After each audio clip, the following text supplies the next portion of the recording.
Bonjour à tous, alors aujourd'hui je vous retrouve sur ma chaîne pour une vidéo un peu spéciale. Je vais vous parler de moi. En fait, comme vous le savez, je m'appelle Aspidette. J'ai publié la saga Les Velasquez en version numérique et en version papier. Pour ce faire, j'ai choisi l'auto-édition et je voulais donc aujourd'hui, suite à plusieurs demandes que j'ai reçues via commentaires, via mail et sur ma page Facebook, vous expliquer un peu plus en profondeur pourquoi j'ai choisi l'auto-édition et vous parler un petit peu de mon expérience dans ce type de publication-là. Alors avant de parler de pourquoi j'ai choisi l'auto-édition, je voulais vous parler de pourquoi j'ai écrit cette histoire-là. Donc Les Velasquez, c'est une romance qui se déroule dans le milieu mafieux. Alors pourquoi de la romance et pourquoi le milieu mafieux? Donc premièrement, de la romance parce que j'aime lire de la romance, j'aime la littérature sentimentale, je m'en cache pas. Le problème c'est que souvent avec la littérature sentimentale, je m'ennuie. Donc en fait, je voulais absolument placer ça dans un milieu qui me plaît, qui me passionne, qui est la mafia. Donc voilà, on voit quelques-uns de mes livres. Voilà, c'est très peu, mais c'est pour dire, c'est vraiment un thème qui me plaît particulièrement. Et donc c'est pour ça que j'ai décidé d'écrire une histoire qui se déroulait dans le milieu mafieux. Alors on m'a demandé pourquoi la mafia sud-américaine et pas la mafia italienne. Alors, deux réponses. Première chose, la mafia italienne, on en a beaucoup parlé, on a écrit de très très bons livres là-dessus. Et j'avais pas envie de réaborder ce sujet-là parce que je voulais justement... En fait le problème avec... Enfin c'est pas un problème, mais c'est pour dire la mafia italienne est beaucoup plus structurée, beaucoup plus, voilà, entre guillemets, rangée, et maintenant ils savent comment... Voilà, j'ai remis les gens qui connaissent et qui sont dans le système, c'est pas quelque chose de très visible. Alors que par exemple la mafia sud-américaine, c'est une mafia qui est beaucoup moins organisée, beaucoup plus violente. On voit par exemple au Mexique, il suffit de regarder les infos, tous les 15 jours on voit une dizaine de personnes qui sont décapitées sur le bord d'une route. Enfin voilà, c'est quand même tout un univers différent, il fonctionne avec d'autres règles et je voulais vraiment aborder des thèmes un peu, voilà, changer un petit peu de ce qu'on a déjà l'habitude de voir, tout en restant dans le milieu de la mafia. Alors deuxième point, pourquoi? Parce que moi personnellement je suis donc à moitié sicilienne, alors clairement je crois que voilà, il valait mieux ne pas parler de la mafia sicilienne, sinon on aurait d'office cru que j'étais genre infiltrée ou quelque chose comme ça. Et alors j'avais vraiment envie de changer justement. Maintenant on ressent, je veux dire, on voit quand même des similitudes parce qu'évidemment l'ambiance du clan, de la famille, les règles familiales qu'il y a dans ce genre d'organisation, elles sont un peu similaires dans toutes les mafias, donc on retrouve quand même des points, mais ça me permettait de prendre de prendre à contre-pied justement le fait que quand on dit mafia, tout le monde pense ok, le parrain ça se passe en Italie ou en Sicile, voilà. Non, ici c'est la mafia vénézuélienne avec des Vénézuéliens et ça se passe à Bruxelles. Alors pourquoi à Bruxelles? Parce que justement des livres qui se passent dans le monde entier ou en France, on en lit beaucoup, et des livres qui se passent en Belgique, on en lit de moins en moins. Donc moi j'avais envie justement d'aborder cette histoire mais qui se déroule à Bruxelles. Alors je vais venir justement à mon deuxième point qui est quand en fait, donc mon but c'était de décrire cette histoire-là. Et j'ai abordé ce thème-là sur mon blog. J'avais déjà mon blog depuis longtemps. Je disais donc voilà que j'aimais bien écrire, que je voulais publier un roman. Et quand j'ai commencé à parler des idées, j'ai eu un commentaire quelqu'un qui m'a contacté par mail en privé et qui m'a justement dit, quelqu'un qui apparemment, je sais pas, était probablement un auteur édité ou quelque chose comme ça, m'a dit oui mais de toute façon ça marchera pas. Pourquoi? Parce que la mafia vénézuélienne, tout le monde s'en fout. On veut la mafia italienne, on veut que ça se passe en France et en Belgique parce que la Belgique on s'en fout. Et voilà, la romance et de la mafia c'est de la connerie. Au final, ce commentaire, au lieu justement de m'atteindre, ça m'a donné voilà, j'ai eu envie de relever le défi et de me dire ok, moi c'est quelque chose qui me passionne, je suis peut-être la seule folle à aimer ce genre de mélange, mais voilà, je vais essayer justement de mener mon projet à bout et de mener mon projet à bien, pardon, tout va bien, et justement de publier et que les gens voient un peu la réaction des lecteurs. Donc le défi se composait de 3 étapes principales. Donc premièrement, il y avait l'écriture. Donc déjà, il fallait écrire le livre, le terminer. C'était déjà pas une mince affaire en soi. Deuxième chose, il fallait donc s'auto-éditer. Ça, c'était l'objectif. L'objectif, donc, c'était de ne pas chercher une maison d'édition, de ne pas chercher d'éditeur et tout faire soi-même. Alors, le troisième point, c'était tout faire soi-même, mais avec un budget minime. Donc, il fallait trouver des moyens pour faire une couverture, faire de la mise en page, pour faire de la correction, etc. Tout soi-même avec un budget le plus réduit possible. Et à chaque fois, donc ça c'était pour tout ce qui était de publication, mais le défi principal c'était de chaque fois faire un article sur mon blog en mettant les différentes étapes et les différents problèmes que je rencontrais. Et donc suite à ça, j'ai une communauté qui était déjà sur mon blog qui m'a suivi à travers cette étape-là.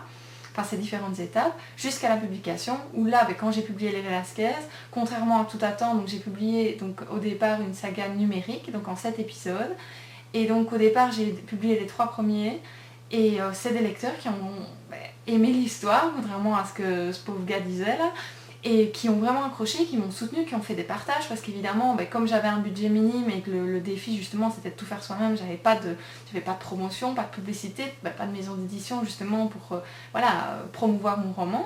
Et c'est les lecteurs qui ont découvert mon livre, qui à l'époque n'était publié que sur Amazon, qui ont découvert mon livre et qui ont justement mis des commentaires, fait passer le mot.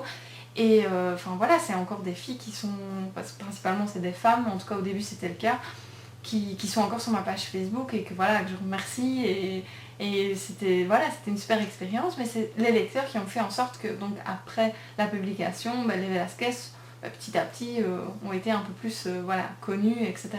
Mais donc au départ le but c'était de m'auto-éditer par choix.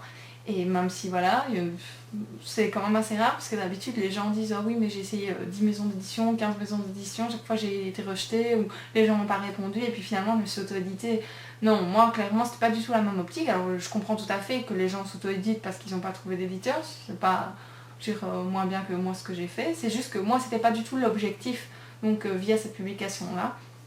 Et du coup, en fait, à chaque fois, j'ai fait donc un article sur les différentes avancées. Donc, j'avais fait tout moi-même, tout ce qui était mise en page, formatage, les couvertures. Alors, les premières couvertures, je vais vous insérer maintenant donc, les 3 premières couvertures des Velasquez.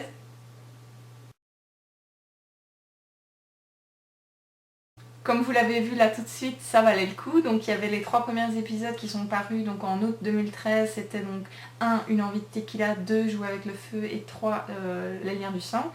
Et donc ces 3 épisodes là sont sortis d'un coup.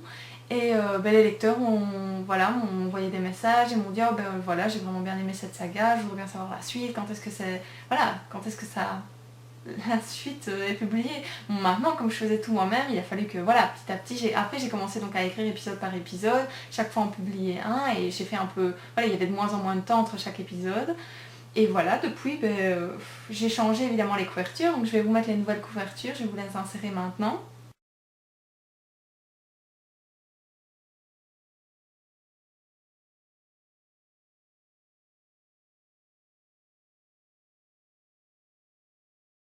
Donc voilà, vous avez pu voir qu'elles sont quand même vraiment mieux que les précédentes, mais ça c'est justement comme moi je m'étais lancé le pari de faire ça avec un budget minime. Au départ j'avais pris des photos qui étaient libres de droit, puis j'ai acheté des photos sur des sites de dépôt de photos, etc.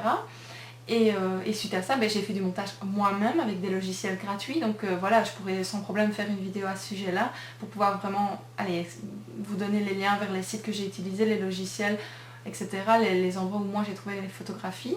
Et donc j'ai créé les photos que vous avez vues et qui sont quand même vraiment mieux, mais c'est grâce aux ventes que j'ai faites des premiers épisodes que j'ai pu changer les couvertures. Et d'ailleurs au départ les Velasquez par épisode ils étaient vendus à 89 centimes et j'avais fait donc un article sur mon blog et tout le monde avait été très réceptif et tout le monde avait été d'accord que j'augmente le prix donc à 99 cents, donc de 10 cents en plus par épisode, et cela m'avait permis en fait de changer donc les couvertures, et c'est pour ça que maintenant les Velasquez, en tout cas les couvertures de la version numérique sont quand même vachement mieux.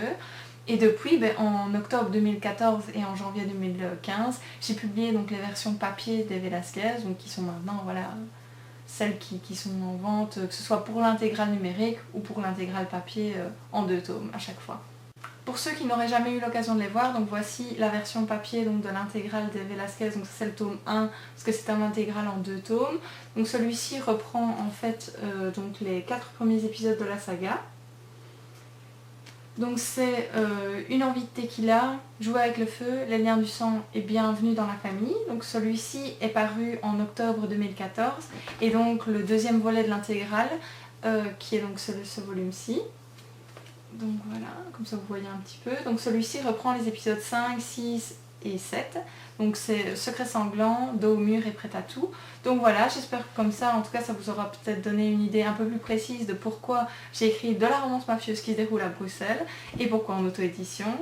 Donc voilà, j'espère que ça vous aura aidé. Si vous voulez donc des vidéos un peu plus spécifiques sur certains points que j'ai abordés, que ce soit le formatage, sur comment moi j'ai pu entre guillemets faire des couvertures voilà, qui sont pas celles-ci à un coût vraiment moindre et tout moi-même, quel logiciel j'ai utilisé, etc. Ça me fera, enfin il n'y aura pas du tout de souci, je ferai des vidéos vraiment spécifiques sur ces différents points. En tout cas, n'hésitez pas à me suivre sur tous mes réseaux sociaux, Facebook, Twitter, Instagram, enfin tout est en barre d'infos. N'hésitez pas à me laisser un petit commentaire, à liker la vidéo, à la partager. Et n'oubliez pas de vous abonner à ma chaîne pour ne rater aucune autre vidéo. Je vous dis à très bientôt et je vous souhaite une très bonne journée.